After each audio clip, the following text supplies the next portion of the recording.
Millicent. Yes, I'm here. Well, good evening, everyone, and welcome to Orange County Public School Board's regular meeting for Tuesday, April 7th, 2026. Thank you all so much for joining us. We have with us members Ferrant, Douglas, Salamanca, Vanos, Gallo, and Member Felder. Member Bird could not be with us this evening. As a reminder, board members will not be engaging in outside or electronic or digital communication during the meeting so that we can focus on the matters before us. And to my fellow board members, district staff, and members of the public, when speaking, please speak directly into the microphone. Make sure it is turned on so that our YouTube and Orange TV viewers can hear you clearly. Again, thank you for joining us. We will begin our meeting with a moment of silence, and then we'll invite you to join us in the Pledge of Allegiance.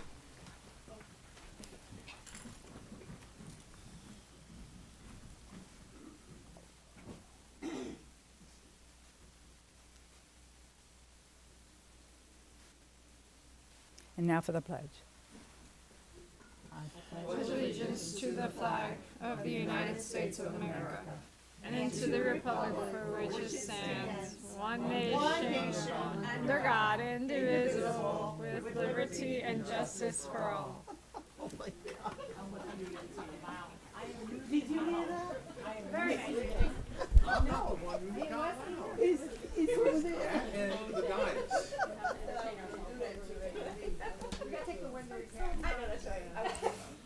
One for Angie, 0 for John.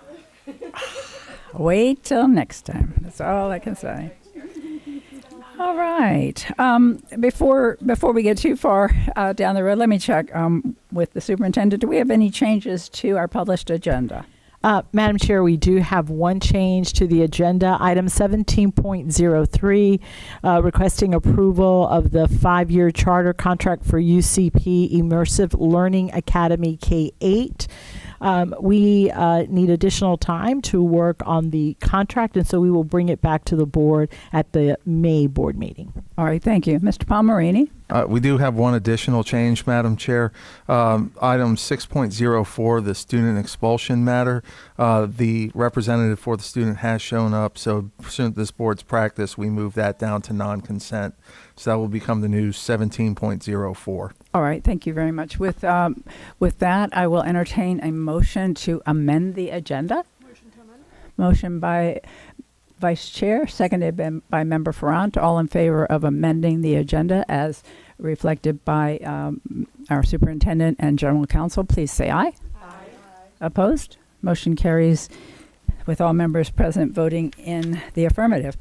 So you may have noticed that a few of us, well, like most of us, look a little more casual than you're used to. So we'll explain that in just a minute. It's my pleasure to welcome a longtime friend and valued partner, Louis Damiani. He's an executive director of the Victim Service Center of Central Florida. And if you're not familiar with the Victim Service Center, it provides crisis intervention therapy, advocacy for survivors throughout the region. The center's alliance with OCPS is absolutely essential in ensuring our community remains a safe and supportive place for everyone.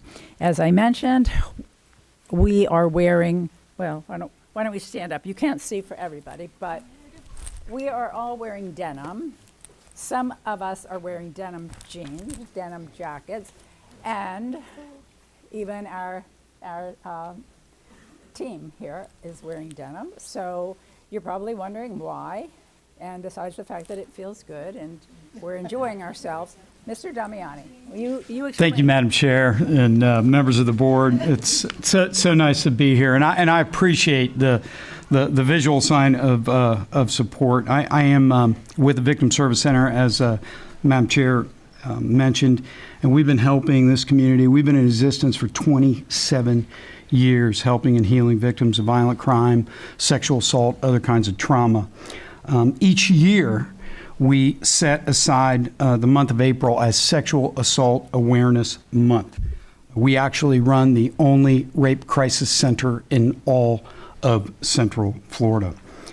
And we do that so that we can draw, spread awareness about the physical and emotional trauma that accompanies sexual assault. One of the ways we do this is by engaging the community and getting them to support us in Denim Day.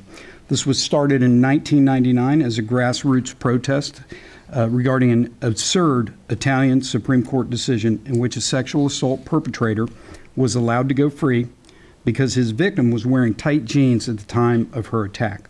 Following that decision, the women in Parliament began protesting and wearing jeans, and Denim Day was born. Since that time, thanks to champions like you all, Denim Day has become the longest running sexual violence prevention and education campaign in history, seeking to rid the world of erroneous and destructive attitudes about sexual assault and bringing real justice for survivors. Denim Day always takes place on the last Wednesday in April. This year, that's going to be on April the 29th. And the great news is everyone and anyone can participate by simply wearing jeans on that day. Together, we can change how people think and talk about sexual assault, and we can show support for survivors right here in our community. I'm honored that for the 8th consecutive year, you all, Orange County Public Schools, have supported us in this endeavor. In fact, you're leading the way, because in just a couple weeks, we'll be with your colleagues at Osceola County School Board, and they'll be joining us publicly for the very first time. Wonderful. And they told me, well, Orange County does it, so we got to do it too. So I was like, right. okay, you can do that. Participation in Denim Day is absolutely free. It's open to anyone.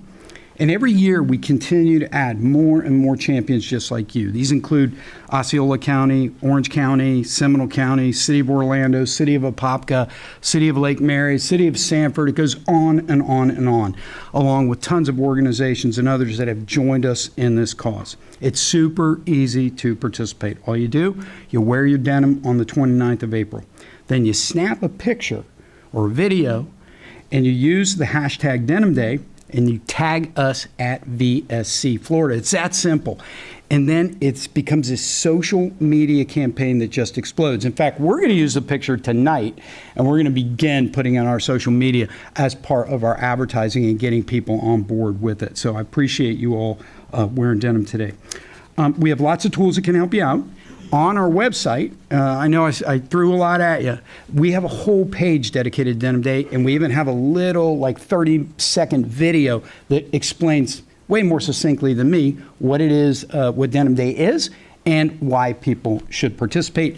People can also download posters and hang them around their offices and generate interest and support in Denim Day. The simple act of wearing jeans and taking a photo and then sharing it on social media is one way that everyone can share support for survivors and take a stand against sexual assault and harassment. Once again, I want to thank you all so much for your continued and ongoing support, and I just really appreciate you, and I certainly would entertain any questions you might have. Well, I don't know that we have any questions. We're going to come down off the dais here in a minute and get a group photo with you. And anybody else in the room who has jeans on or wishes they had jeans on and supports the cause, we'll invite you to join us as well. I do want to share with you all, Louis and I have quite a long history together. Indeed. Louis actually was the aide to Commissioner Mary Johnson, who was the first Hispanic member of the county commission, and I think you might have been her first and only consistent aide, probably. Probably Yeah. 8 years. Eight 8 years. years. This And- organization started as a project on my desk. It was her baby and her idea. Yeah, And it's surreal for me to stand here in front of you 27 years later. Wrapping up my career, in fact. I'll be done in September. I'm retiring. Yeah, well, so. you just took all of my comments. I'm sorry. That's Oh, it. I'm That's sorry. what I blew was it gonna for tell you. all that he and the commissioner, her idea. The person who makes it happen is always the people around you, the aides that you have that just take the ball and run with it. And he did. And then he's now running the show, and he's retiring in September.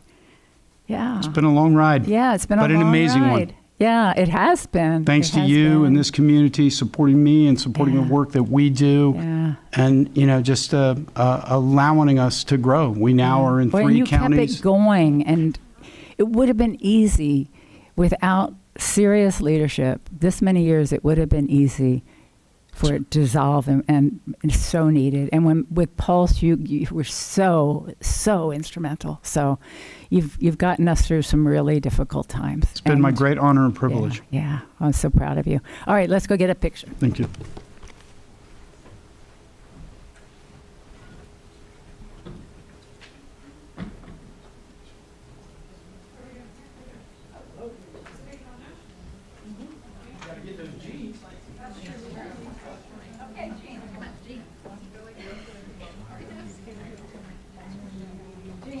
Did these stairs remind you of the stairs that Maria made you walk up in New York City? No, baby, that was vicious. Baby, did you hear what I said? I told Maria, I said, don't you ever do this again. Did you hear what I said to Vicky?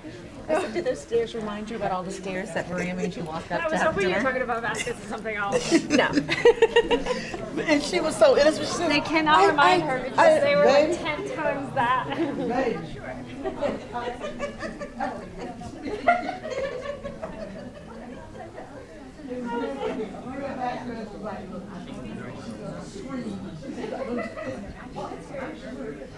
Just get it tight, get it tight.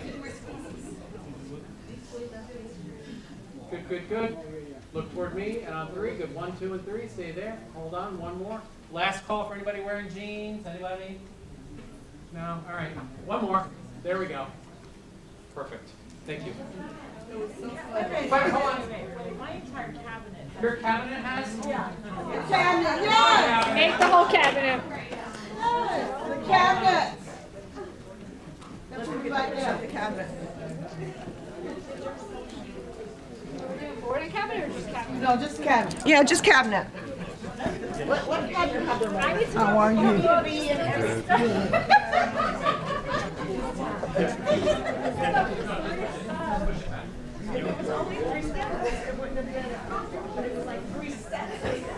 Baby, 300. Yes,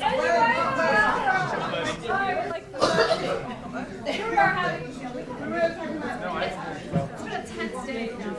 You're making Your people ran away. Angie knows that it was just cabinet.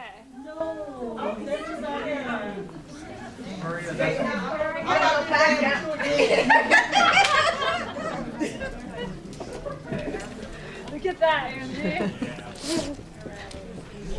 You were reminiscing about all the stairs we had to go up in New York. Salma, that's what you get for listening in. Oh, I love her. Push in a little bit closer, kids. Good. Look up here, look happy. And on 3, good, 1, 2, and 3, hold on. And Mr. Louie, can we borrow you? Come toward the front, sir.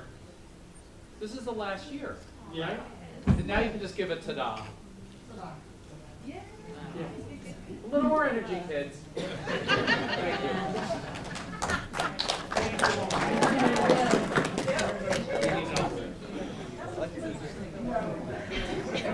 Thank you. As you made her come up and down the stairs 3 times. I didn't. You did. You were like, we're done. It wasn't 3 flights of stairs. Baby. It was like, and we were in the Uber, and I looked at that place, I said, oh my God, oh, we're not going there, look at it, way up there. That's exactly where we were going. That was a sweet time.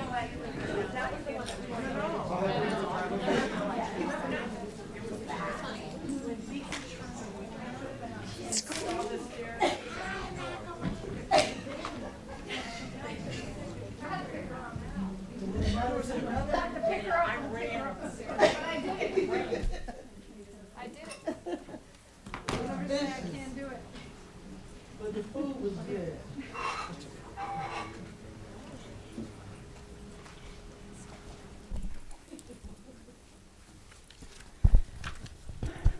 All right. Dr. Vasquez, do we have any newly appointed administrators to present tonight? No, we do not. Okay. So this evening, we're pleased to welcome students from Ocoee High School who are joining us as members of the Superintendent's Student Advisory Council. This time, I'd like to turn the podium over, or the floor over to Dr. Vasquez to introduce them. So I am delighted to have 3 members representing Ocoee High School. Their principal is also here to support them. So I'm going to ask Aubrey Beckles, Devin Matthews, and Halen Casey if you'll come to the podium. We can't wait to hear what you're going to share about the amazing things happening at Ocoee High School. Welcome. Hello. Hello. Hello, everyone. Good evening. Can you guys hear me okay? Yes, we can. Okay. Do we?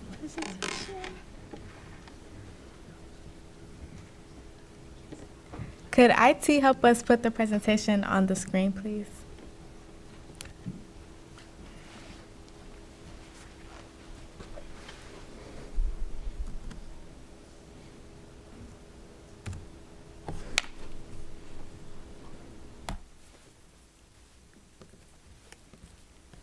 Thank you.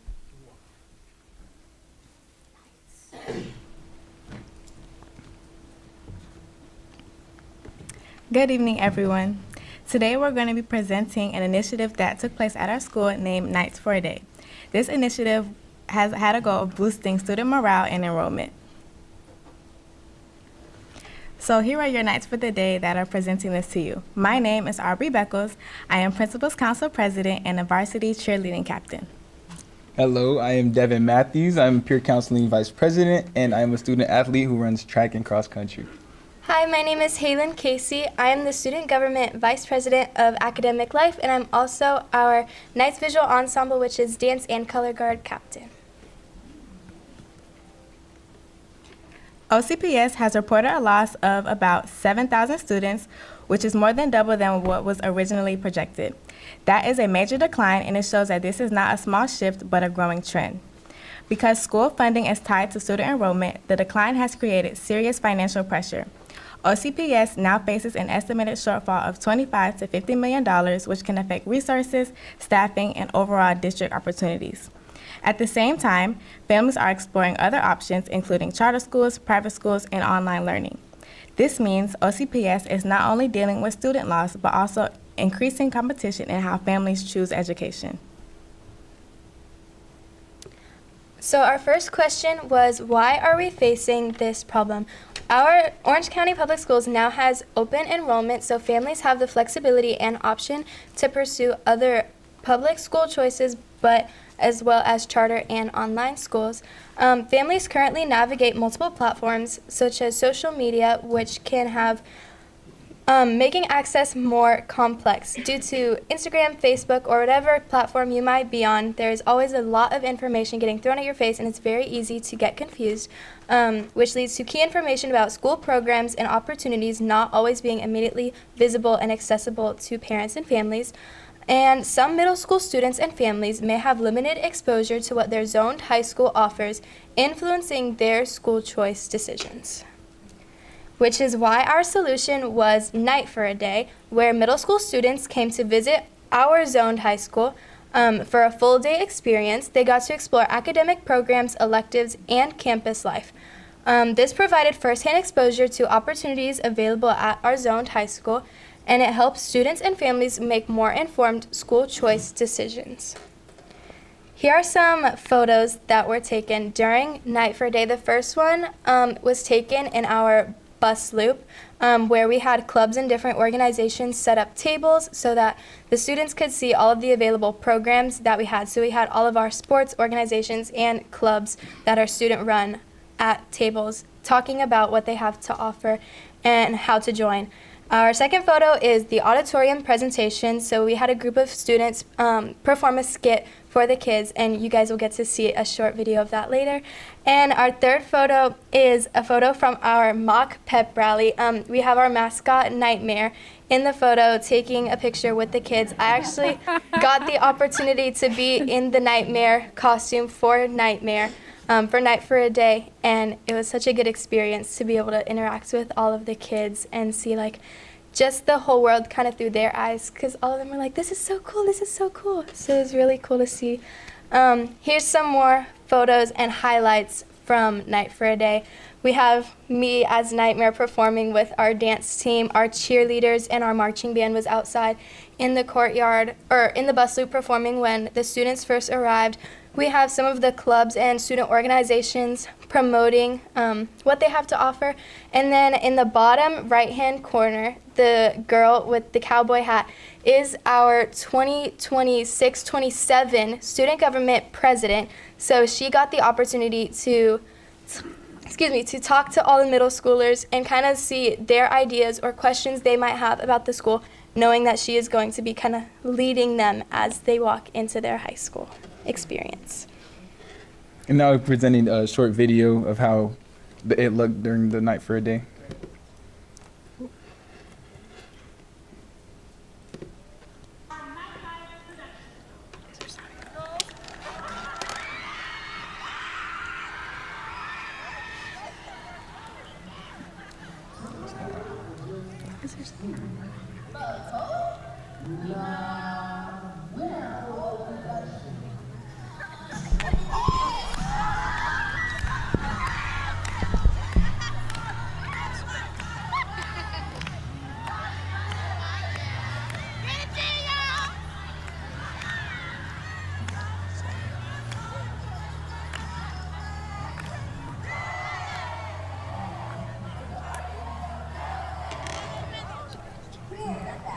So we had a skit playing for the students, and throughout the skit, we had different people come up, and basically what we did was explain the different clubs and organizations we have to offer, just so they can learn a little bit more about our school and learn about how we show up and show out.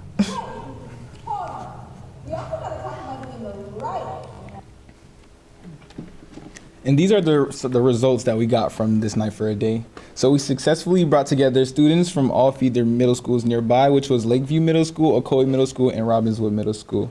This created a shared experience that made the transition to high school feel exciting rather than intimidating. And this students engaged with future teachers, student leaders, and campus opportunities such as clubs and organizations, and it helped them begin connecting before their first day. And we also had interactive activities and firsthand perspectives, giving students a clear understanding of what to expect academically and socially, easing uncertainty and building confidence. This sparked enthusiasm about becoming part of our high school community, motivating students to set goals, get involved, and approach this next chapter with excitement and readiness. So me personally, from Night from a Day where I was at, I was in a club called Peer Counseling, where we usually see how the students feel and make sure everybody feels okay and well on the school campus. But from that perspective of Night for a Day, my favorite part was the pep rally. It really brought everybody together, and I was in the crowd jumping around having a great time. For me, going into high school from middle school, one thing that would have stood out to me, or something that would have drawn me to the high school that I'm supposed to go to, would be their school spirit, which I have to say Ocoee has a lot of. It's currently one of the things I'm looking for in my college search, but school spirit is super duper important to me because it just shows kind of the community that we have. My favorite memory, though, from Night of the Day was me being Nightmare. I think all of the kids really thought I was a guy, so all of them were dapping me up and stuff, which was really funny. And they were like, "You're kind of short," but that's okay. It was really cool to be able to interact with the younger kids and just kind of view everything from their eyes again. If I was a middle schooler coming to visit us for Night for a Day, something that would have stood out to me is just the sense of closeness and community that we felt. And I definitely feel like we did a great job with showing them how much of a community we do have at Ocoee. All of our staff is really hands-on, as well as our students. We have a lot of different organizations for you to feel at home. So there's always somewhere where somebody can go to feel like they belong. So I think we do a great job with that. And I'm glad that the students coming up had an opportunity to see that. My favorite memory was being a part of the skit. The skit we played, I actually had a part in that. I loved practicing it. I felt like a little actor for for a moment, but yes, it was very fun and engaging. And that's all. Thank you guys. Thank you. Thank you. Thank you. Before you all step away, oh my gosh, this is so enjoyable. And you started out by talking about the competition in education, and I'm listening to y'all, and I was thinking, boy, you said you felt like you're an actor. If we could do a commercial with you guys, I mean, people would be knocking down the doors to get here, because you're just delightful. You're absolutely delightful. Your presentation and it's just, you exude fun and school spirit, as you talked about, and camaraderie, and you just did a phenomenal job. Thank you. Thank you. Absolutely. Thank you guys. Member Ferrant, and then I'm going to call on our general counsel. General counsel? That's the signing in for Member Byrd. Oh my gosh, of course. Member Byrd couldn't be with us due to a family situation, but Member Byrd, I hope you were able to watch your students. Hi. Yes, I absolutely was. And I am just so bummed that I'm not there to celebrate ACOE. Guys, you just did an amazing job. What a fantastic idea to call in your middle school students to come spend a day at their future high school. I absolutely love this idea. What a great way to get them motivated and to get them excited about their future. I mean, I don't know if any of you guys in the audience were like me, but I was scared to death to start high school. I remember thinking it was just so big and it would be so scary. And what a great way to let them know that they have nothing to fear, that it's going to be this great environment. And I love what you said about the family feel that there is at ACOE, because there really is. When you walk on that campus, you can just feel the community, the closeness. The school spirit is out of control at ACOE in a great way, in the best possible way. And I know Dr. Ray is there. I just want to give a shout out to him. I think he has done such a phenomenal job of encouraging this family feel between the staff and the staff's interaction with the students, and the students feeling of like they just belong, and they're all part of one big family. It's a terrific environment, and it shows. I mean, ACOE is an A-rated high school now. They've just done great things, and I'm so incredibly proud. I'm so proud of you guys. It was such a great presentation. Thank you for showing up and showing out as you guys do. And it's all about the O. Way to go, guys. Thank you. I could have done a better job. That was your school board representative. You probably know that, right? Okay, because she's out there so much. Y'all want to come forward? Can we get a picture with you up front here with? Oh, I'm sorry. Member Ferrant. I'm so sorry. I'll be real quick. I just wanted to say that I'm really proud of you three, and thank you so much for sharing. This is one of my favorite parts, hearing this. I know a lot of middle schools will have elementary school students come in and just kind of like a quick visit with their parents, but I have not heard of students coming in for like to be a student for the day and just coming in and checking it all out. So love the creativity. Your principal's doing a great job. So thank you for all that you do. And it's awesome. I'm excited to see if more of our high schools will start picking up this trend. It was a great idea. Thank you so much again for being here. Thank you. Yeah, thank you, Member Ferrant.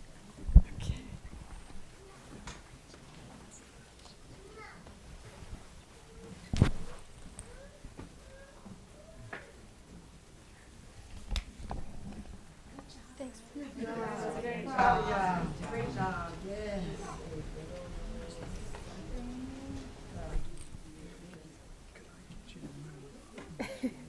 He's very tall, so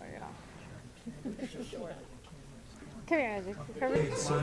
Some places, actually. Perfect, thank you. Oh, I know you were here.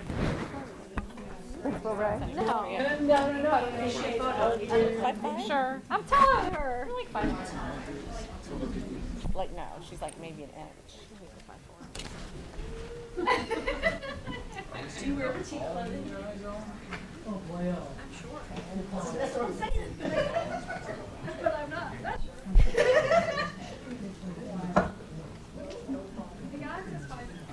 All right, at this time, I would like to acknowledge Jody Ralston, CTE Director representing the Orange County Association of School Administrators. Ms. Ralston, thanks for joining us.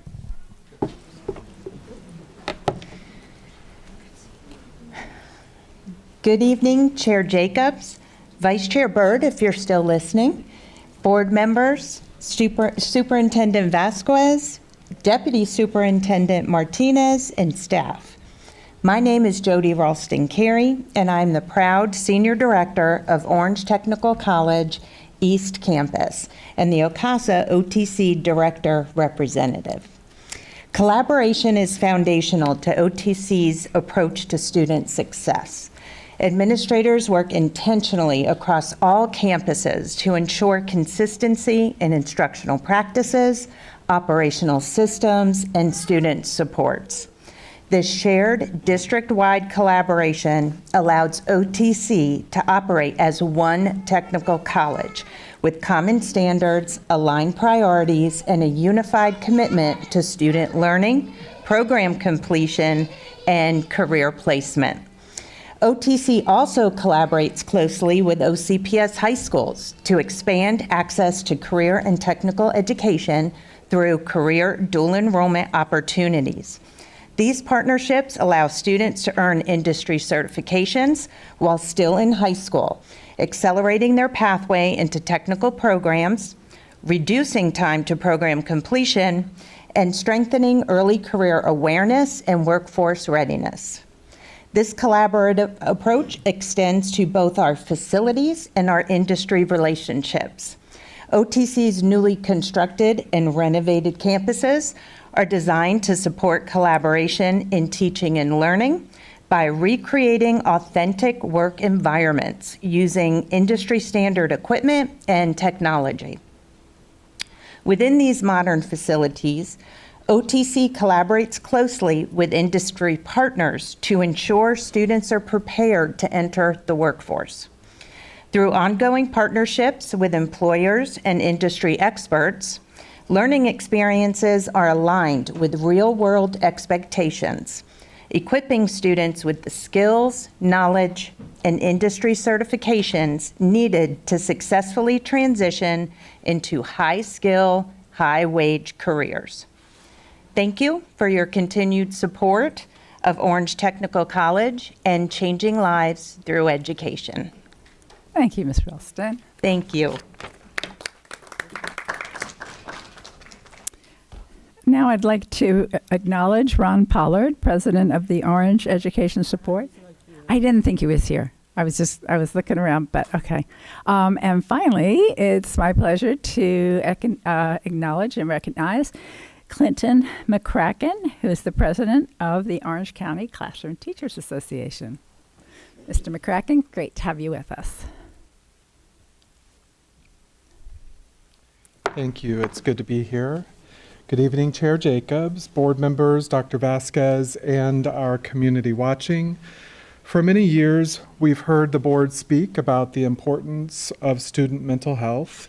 It's been a priority in presentations and commitments to the community. Yet we're seeing choices right now that move in the opposite direction. Choices that reduce the very positions that support students who need them the most. That contradiction is hard to ignore. These cuts aren't just numbers on a page, they impact real students who rely on these services every day. Students who need support, guidance, and stability. And next year, because of these choices, many of them may not have someone to turn to. I met last week with our SAFE coordinators, social workers, school psychologists, licensed mental health counselors, and school counselors, and I shared with them that the difference they make every day matters.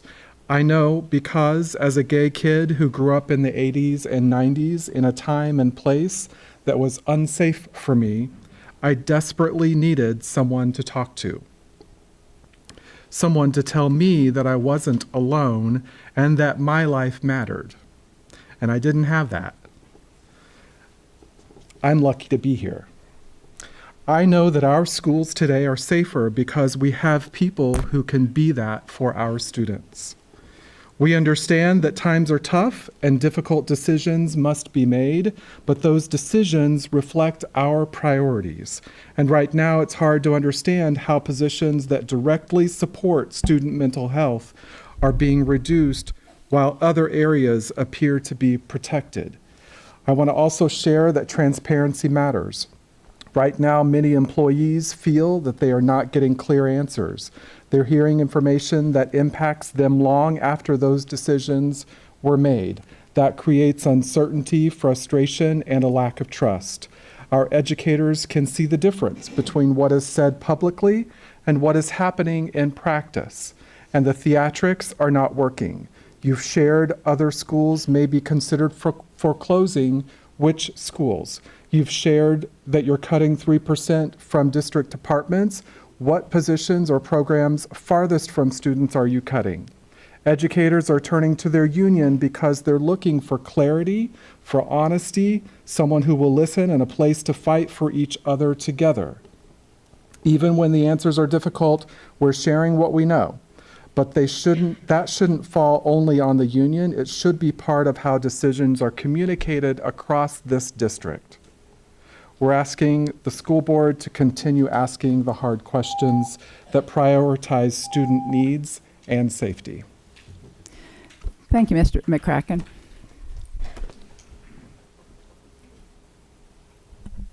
Okay. For the benefit of the public, our proclamations were adopted by vote of the board for this year during our August 12th, 2025 board meeting as designated celebrations and observations. The list remains on our agenda for the entire school year. Now we'll have an update on our strategic plan. Dr. Vasquez?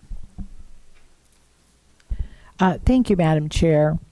I am pleased to have members from the Research Accountability team present this evening on our accreditation process. We go through this every couple of years.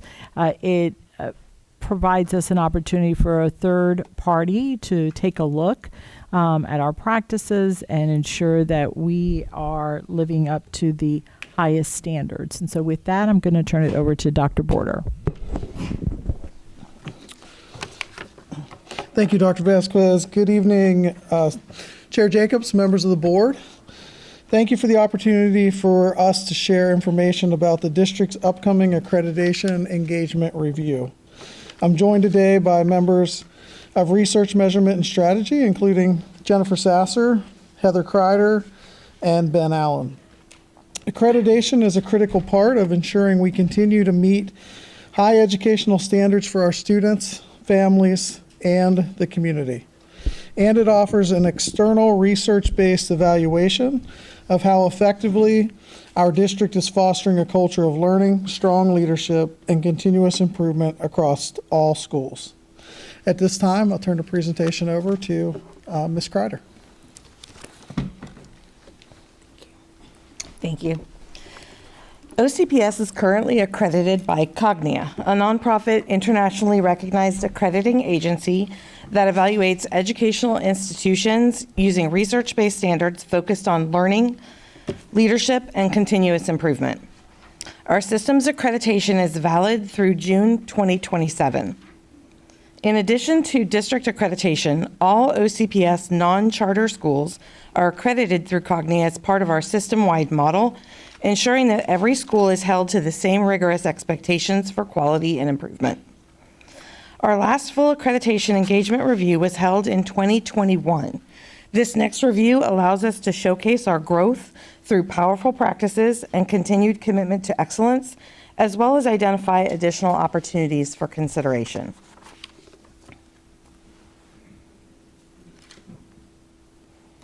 Oops. Hold, please. There we go. Accreditation is a voluntary, independent quality assurance process. It ensures that our district meets rigorous, research-based standards set by Cognia.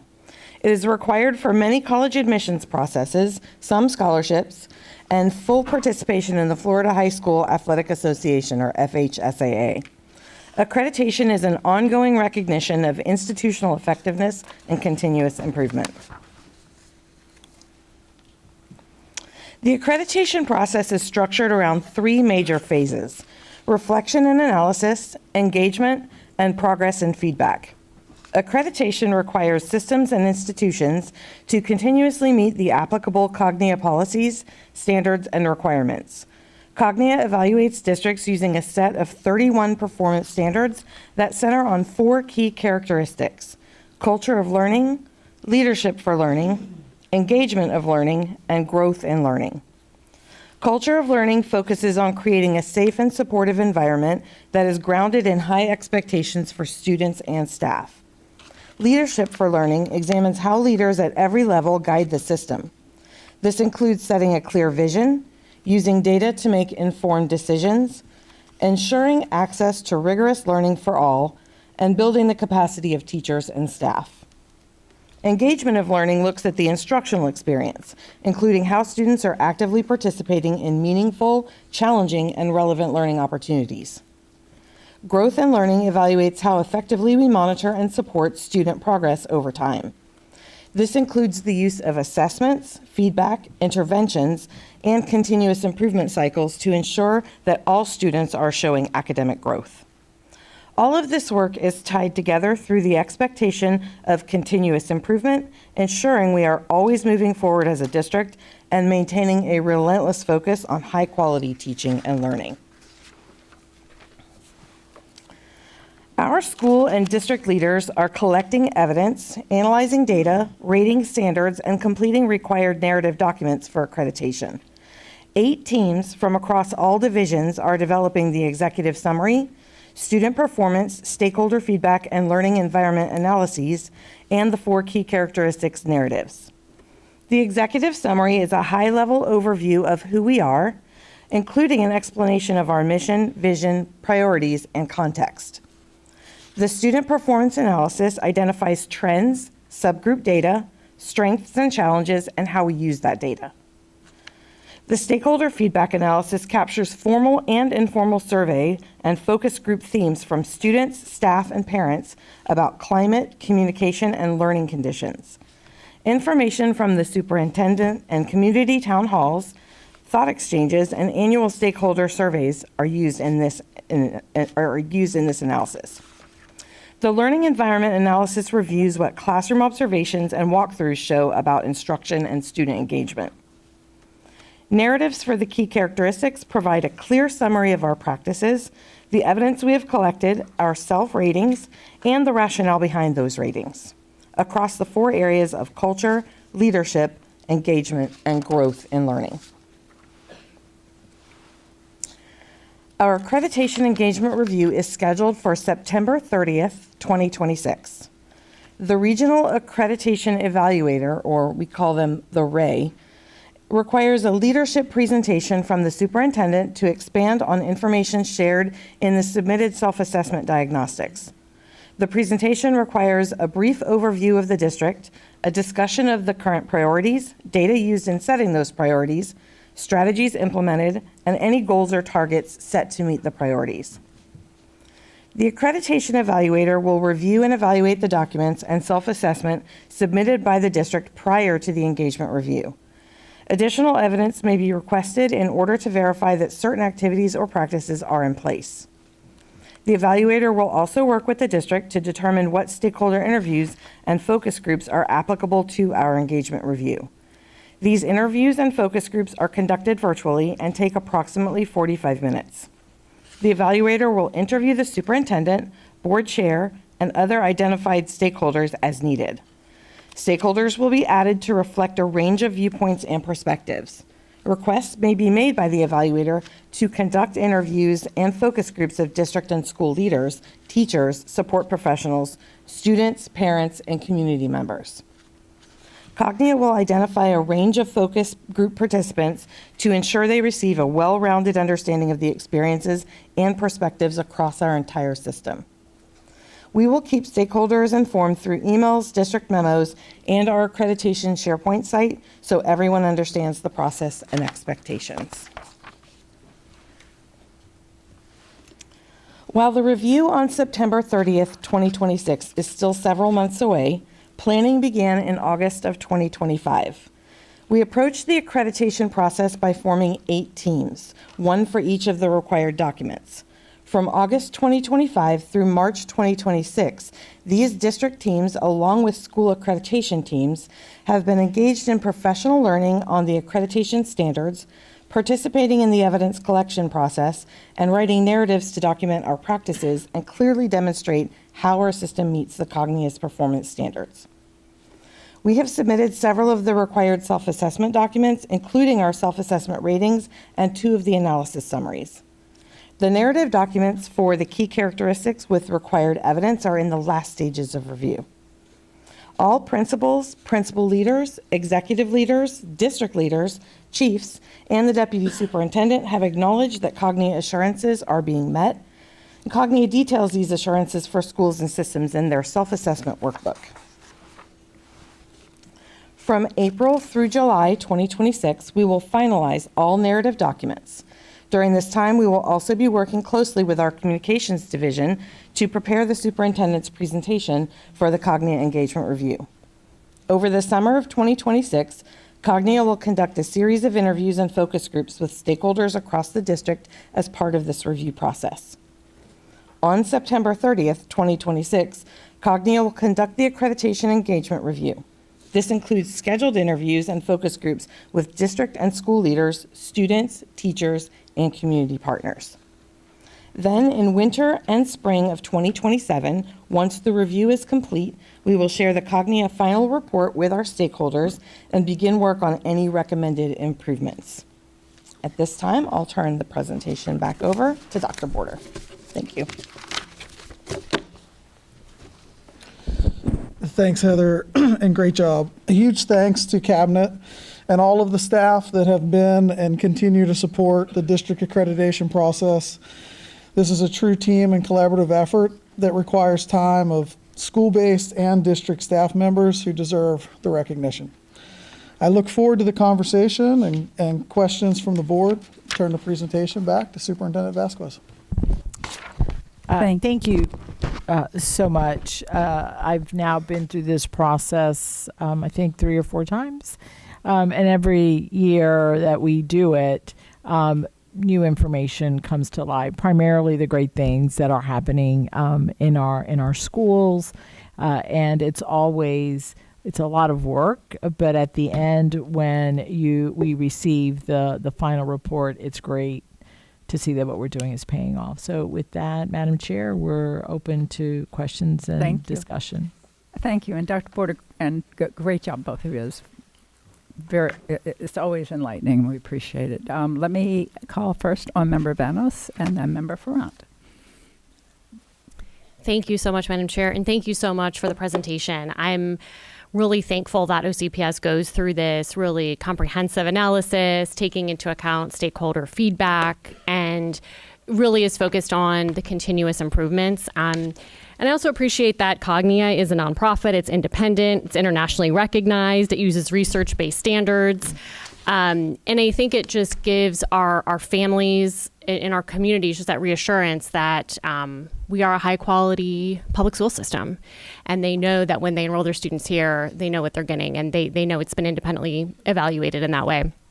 My question, I know just from my own research that, 78% of the taxpayer funded voucher schools in Orange County are not accredited at all. I'm curious if the charter schools are also required, or if they also choose to be accredited in Orange County. So Ms. Vanos, our accreditation is for our district traditional schools. I would need to look at which of the charter schools are accredited or not. Okay, so But for our OCPS traditional schools are all part of this district-wide accreditation, which will extend for 5 years if we're granted that accreditation starting in 2027. great, thank you. So that would just be a really good question for parents to ask and community members to ask of their school, whether they are accredited by Cognia as OCPS is. So thank you so much for the presentation. Thanks, Board Member Vanos. Appreciate it. All right, thank you, Member Ferrant. Thank you. Just a question, how much does it cost us to get the accreditation? Yep, that's a great question. Overall, the total accreditation cost is $377,700. Is there a number, like, is it per school or is it, how So does that's that? a system cost, but it does break down into a school-by-school cost. So it is based on the number of schools that we have. Got it. Okay, perfect. And this is, so the accreditation is not just for high schools, it is for all of our schools. So we're a system model. You can do a school-by-school accreditation, but we have for the last 2 cycles, so this will be our 3rd cycle as a system accreditation. And what that means is that every school produces the evidence and every school is accredited under that umbrella. And the charges, I think, and Dr. Sasser, you can correct me, I think it's about $1,440 a year per school to remain accredited, and then you pay that fee every year. But it can, high schools are accredited, and in the past, before the 2015 accreditation, it was high schools, and each high school ran their own accreditation, like we've been doing for the whole school district. They would do that exact process for their school, taken away from what they're doing on their campus. Right. Okay, that makes sense. No, I love it. I think it's great. This has been brought up to me by some parents who are not at a traditional public school and just asking about accreditation. And so it's good for me to know that our schools have that accreditation stamp on them. It helps parents to know, how do we share this information out once we get the accreditation, we have all the packet, how do we share that with families? So, do you want to answer that one? Sure. Thanks, Board Member Ferrant. So, they'll be obviously work with the communications team on spreading the great news about the accreditation. Additionally, we've had board feedback in the past that accreditation appears on every school website, so that when parents go there, that's prominent and they understand that our schools are vetted through an independent process, recognizing them and accrediting them. So those are a couple of the ways, but it'll be district-wide communication with our communications team, making the announcement and celebrating the work of the staff, school-based district to attain that accreditation status. Perfect. Yeah, so I definitely want to be able to push that out there once it comes. I think that helps parents as well when they see that. And I know that there's many schools, many choices. There's many charters and private schools. Some have the accreditation, some maybe don't, and that's on a parent to choose. But it is nice to know that we have that stamp of approval and that we're looking for high expectations. So I appreciate you. Thank you. Thanks, Board Member Ferrant. Thank you, Member Ferrant. All right, well, that's all we have here on our end. Thank you so much.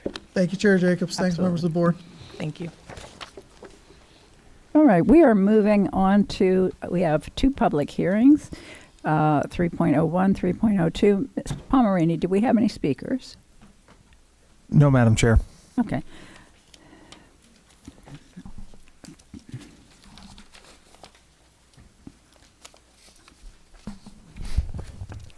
Dr. Vasquez, I will turn it over to you for public hearing 3.01. Thank you, Madam Chair. Our first public hearing, item 3.01, requesting the approval of our revision to Board Policy FEA Educational Adequacy and Construction Specifications for New and Renovated Facilities. That's a mouthful. For that, I'm going to turn to General Counsel to speak to that item. Thank you, Madam Superintendent, members of the board. As you remember, last week we had a work session on this policy. This is the policy to conform our practice of what we have been doing to the law and to make sure it's enmeshed in policy. This will essentially say that either board employees or contracted staff who are licensed architects, engineers, and their licensed fire safety operators will sign off on our Phase 3 documents. Under state law, we have to sign off on Phase 3 documents. Those documents ensure that our buildings meet the appropriate building codes, fire codes, and are engineered properly. And what will happen is after the board employees and the contracted staff sign off on those documents, the superintendent will bring an informational item at the next board meeting to say the following Phase 3 documents have been signed off upon by either the board employee or staff. So this conforms with what our practice is, but it's a very brief change, and I'll answer any questions that you all have. All right. Thank you, Mr. Palmerini, and thank you for bringing this to our attention to make it consistent, as you said, with our practice. Without any comments or questions from board members, I'll entertain a motion on item 3.01. Motion by Member Gallo. Is there a second? Second. Second by our Vice Chair, and that's a motion to approve. All in favor, please say aye. Aye. Opposed? Motion carries unanimously. Dr. Vasquez, we're on 3.02. Thank you, Madam Chair. Item 3.02 is requesting the approval of the adoption of our instructional materials for K-12 World Languages, K-12 Visual and Performing Arts, and 6 through 12 Health and Physical Education. The process for textbook adoption allows for two formal opportunities for the community and all of our stakeholders to come before the board to ask questions or to speak on that item. There will be no approval today. This is simply the first formal opportunity for anyone who wishes to speak to that. It will then come back to the board for final adoption at the May board meeting. All right, thank you. We have no members of the public. Mr. Palmerini, did you have a comment you wanted to add? Sir? And the only thing Rebecca Hernandez reminded me that Member Byrd is on the line, so we did not get her vote on the last item. Thank you so much. Member Byrd, you with us? Yes, I'm an aye, affirmative. Okay, she's in favor. I don't have to rescind the motion to go through. All right, let the record reflect that Member Byrd is in favor of approving 3.01. We are now on 3.02. Is there a motion? No motion. I'm sorry, there is no motion because this is the first reading. We just discussed that. I was so ready to call a Member Byrd this time. I'm not going to let that happen again. Oh, boy. Okay, we're on to the consent agenda. Mr. Palmerini, I checked with you earlier, but I believe that means no public comment on this either, correct? No, Madam Chair. Okay, great. If there aren't any questions from board members, I'll entertain a motion to approve or deny the consent agenda. To approve the consent agenda. Thank you. We have a motion from Member Gallo. Do we have a second? Wow. Seconded by Member Vanos. That was a long pause. All in favor, please say aye. Aye. Member Byrd? Aye. Yeah. Opposed? Motion carries with all board members voting in the affirmative, which takes us to item 1701, non-consent, request approval of the charter school application for Orange Center Elementary. Mr. Palmerini, do we have anyone who came to speak on this matter? No, Madam Chair. Okay, thank you. I know that we have some representatives from LIFT in the audience. We're glad to have you here. Thrilled to have you here. Don't need to be here, but it's always lovely to have you here, and it's always, you never know, right? Better safe than sorry. Mr. Moody, you're recognized, sir. Dr. Bessa. All right, thank you, Madam Chair, board members, superintendent. I introduce, she needs no introduction, but Dr. Kia Scott with our school choice office will walk us through 1701, the conversion of Orange Center for charter school. Dr. Scott. Thank you. Good evening again, Chair Jacobs, board members, Superintendent Vasquez. Before you today was item 1701 for Orange Center Elementary School. Orange Center Elementary is requesting sponsorship to operate as a charter school for up to 764 students in grades K through 8. The application was submitted to Orange County Public Schools on March 5th, 2026. The Orange Center Elementary Charter School application was submitted following a parent vote to convert Orange Center Elementary School to a charter school. The vote was ratified on January 22nd, 2026. Based on the complete review process and adherence to statutory requirements, there is sufficient reason to believe that Orange Center Elementary School successfully met the requirements of the charter application process. The statute's purpose and required application components necessary to properly administer and operate a charter school have been adequately addressed. Dr. Vasquez? Dr. Vasquez? Thank you so much. This really has been a long journey and true collaboration with an incredible organization that has partnered with Orange County Public Schools for over 10 years in the West Lakes community, and we can see the impact of that collaboration as soon as you step into the community. And so we are incredibly excited as to this new partnership where we can work collaboratively in a positive manner to ensure our children, our staff have everything they need to ensure student success. So I'm very, very grateful for everyone that had a hand in having this come to fruition, Madam Chair. Thank you so much. Well said. Member Gallo, would you like to be recognized? Thank you, Madam Chair. I'll just ditto what Dr. Vasquez said. I'm going to leave the honor of the motion to the school board member that is in that area, but we couldn't be more thrilled. This has been a long time coming, and so I'm just thrilled to see it come to fruition. I can't wait to see what you all accomplish, and I can't wait to come take a tour and see y'all guys soon. So thank you.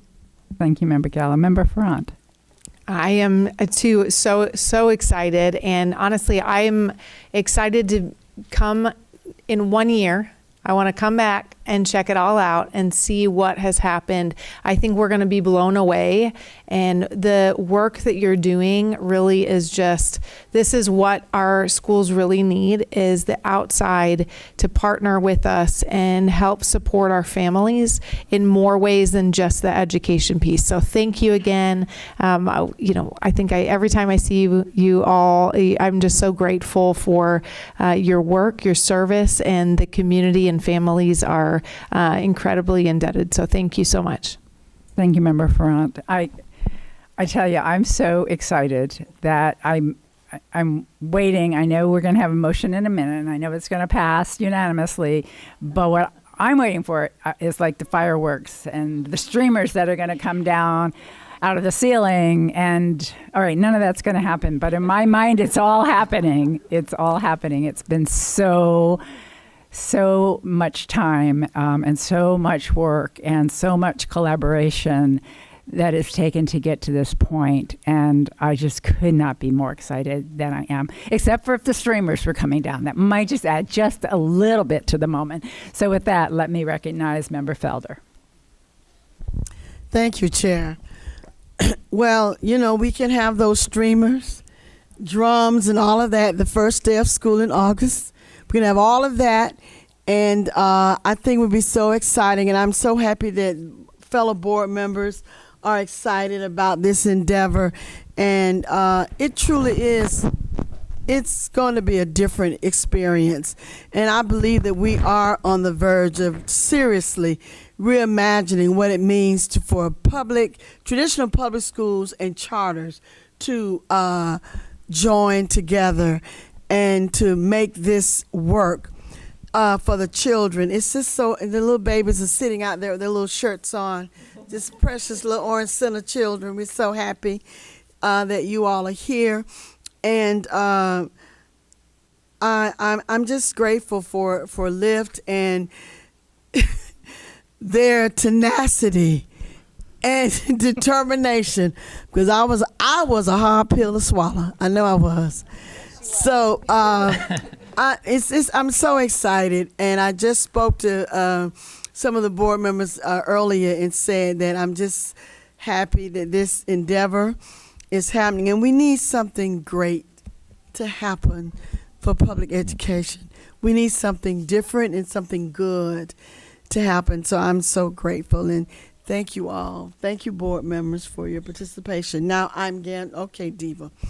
I'm now going to make the motion that we, as a board, as a district, move to accept Orange Center as our first and new charter school.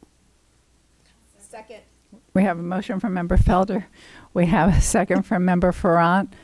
And all in favor, please say aye. Aye. Member Byrd?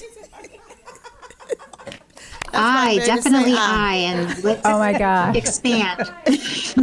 I know. How many ayes do we have out there? Oh, so sweet. Yes. Show of hands. How many ayes? All right, there we go. All right. Everybody voted in favor, including the entire audience. And I did. Member Byrd, I did hear you, didn't I? I heard her. Yes, I believe yes. so. Okay, she said yes. I said Thank you. aye. Yes. Okay. Opposed? Motion carries unanimously, as I said, along with the audience. All right. Now I think we have one more.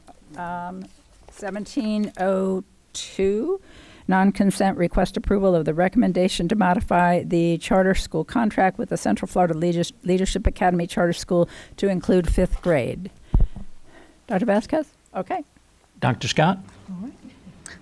Item 17.02, Central Florida Leadership Academy, known as CFLA, has been operating as a charter school since August of 2010. The school currently operates under a 15-year renewal contract, which expires on June 30th, 2030. CFLA serves approximately 96 students in grades 6 through 12. The Board of Directors requested an amendment to the existing charter contract to add 5th grade. Principal Maria Cameron was provided with a modified charter school application to update the curriculum, ESC and ESOL procedures, student performance goals, and a staffing plan and budget. The request is brought before you today as Florida statutes state a charter may be modified during its term upon the recommendation of the sponsor or the charter school's governing board and the approval of both parties on the agreement. Dr. Vasquez? Thank you, Dr. Scott. Madam Chair, we're open to any questions the board might have, and we're seeking approval for the change. All right, thank you. Any questions from board members? If not, I'll entertain a motion. Motion to approve by Member Ferrant. Is there a second? Second. Second by Member Gallo. All in favor, please say aye. Aye. Member Byrd? Aye. Thank you. Opposed? Motion carries unanimously. And we are, 1703 was pulled earlier in the day for, I think, further review by staff, if I'm not mistaken, which takes us to 1704, which was 6.04. This item was pulled from the consent agenda. It's an expulsion hearing, and under Florida statutes, expulsion hearings are normally closed, but the parent does have the option of having the expulsion hearing open to the public. In this case, the parent has elected to have the hearing closed to the public. For this reason, I respectfully ask that everyone accept the parent, student, and their advocate, as well as those of us on the dais, and our student discipline office to please leave the board chambers for this closed hearing. We'll invite you to rejoin us as soon as the hearing is over.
moment for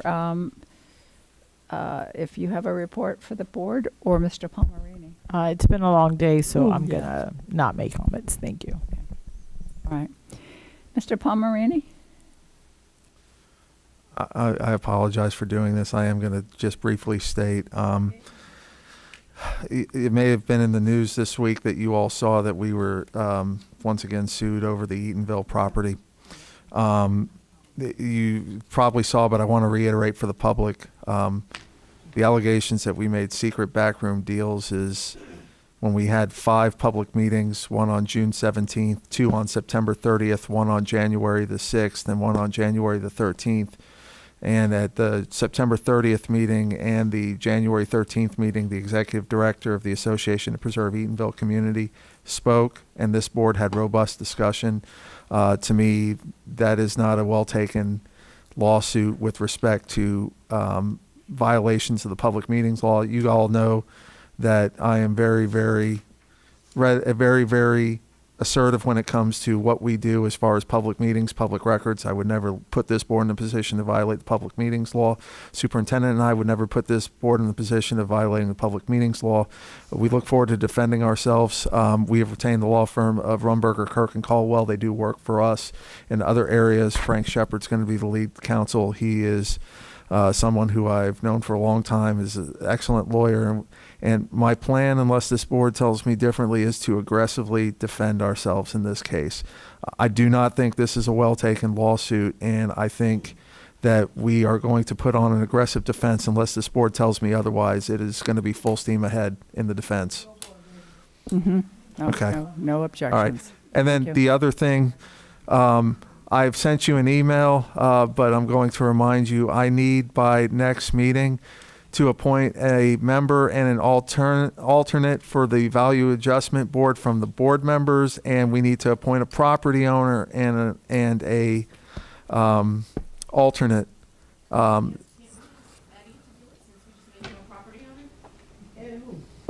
wow. That's funny. I will leave it up to you all as board members to find proposed property owners. If they own property in Orange County, and as long as they're not subject to any claim in front of the Value Adjustment Board, they are eligible to serve. So if you have names, please email them to me. And then one last thing, I hesitate to bring this up, but I'm going to. You heard in the pre-agenda meeting tonight, there was a discussion about the Boone Braves mascot. Yes. Yes. So, of course, it's my job to be Debbie Downer. I still subscribe to Newsday up on Long Island. And the reason why that's relevant is the Massapequa School District has had a claim brought against it by the United States Department of Education, claiming that their removal of Native American mascots violates Title VI of the Civil Rights Act and is unlawful race and national origin discrimination. So, to the extent that we have any discussion about that, just understand that could bring us on the radar for a claim by the United States Department of Education for violation of Title VI. For the very opposite reason. I'm not going to comment on the legalities of it. I'm just saying if we remove the mascot, I would suspect our friends in Washington, D.C. will come down to have a conversation with us. Excuse me, is that the same thing when the Washington Redskins took effect and now they're called the Washington Commanders? It's sort of the same idea. So New York State passed a law that said you can no longer have Native American names. So the Massapequa High School was the Chiefs. And under New York State law, you could not have a Native American nickname for your sports teams. And so the Trump administration said the New York State law was a violation of Title VI of the Civil Rights Act. Oh, my gosh. I'm sorry. Member Vanos has been... Yeah. I didn't... Oh, go ahead. Yeah. Dr. Vasquez? I apologize. There was one item that I don't believe can wait. Over the course of the last few weeks, we have had quite a number of meetings on Tuesdays. And we started the year, actually conversations last summer, as we were planning for the year, to hold the Tuesdays for our board meetings and our work sessions. But as the year progresses, there's been more of a need to have meetings. And so I am respectfully asking that we are able to look at Thursdays. We won't do anything next week, but it appears that when we have lengthy meetings, we may not always, even just the materials, to be able to review them. And so requesting or like to hear the board's thoughts on us being able to add at least one Thursday to the calendar a month so that we have a little bit of breathing room for any meetings that need to be scheduled. Okay. Thank you, Dr. Vasquez. Actually, I thought we still were. I thought we still Tuesdays and Thursdays. Yeah, I thought that's where we were. So I generally don't, unless I absolutely have to, I don't make a commitment. Now, I did, like right before you mentioned that to me earlier today, I had just told my daughter-in-law I could back her up next Thursday morning, but so I think we're all on the same page. Yeah, you've got Thursdays, okay? Okay, absolutely. Member Vanos. Thank you. And as we're on hour 12 of our meetings for today, I appreciate that and would definitely appreciate having that extra day. So thank you for bringing that up. Just a couple things. Wanted to let the board know that at the May 19th planning session, we will be hearing from Habitat for Humanity, Winter Park, and Maitland. As you know, we have an OCPS teacher that has a new house. From Habitat for Humanity. Oh, will she serve on the value advisory? Yeah. Oh, I love that. Right. Oh, Okay. that's I'm great. sorry. That's ownership, responsibility. I love it. But we're just looking to expand that partnership. So I wanted to let you know that conversation will be May 19th. Also on April 30th, Member Felder and I will be having a joint town hall for our Pine Hills shared community from 5 to 6:30, just talking about the changing educational landscape and just hoping to answer questions that people have about the consolidations and sort of what it looks like moving forward. And that is all. Thank you. Thank you. Thank you. All right, folks. It's been a long one. Yeah, you know what they say. It's been real, it's been fun, but I'm the real fun. Meeting is adjourned.